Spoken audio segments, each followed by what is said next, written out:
Welcome to Wizard.com. I am Maths teacher Neeta and this is our question.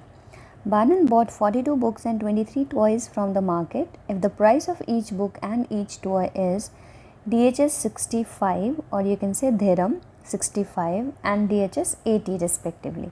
So how much money did Banan pay for the books?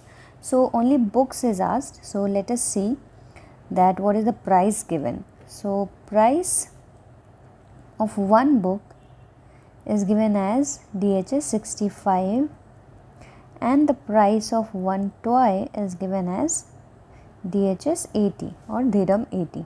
So using unitary method we can find out the price of 42 books because it is given that there are 42 books Banan bought from the market. So that will be equal to 42 multiplied by one book price, that is 65 dirham. So this multiplication will give 2730 dirham. Therefore, finally we can say that Banan had to pay or Banan paid for books.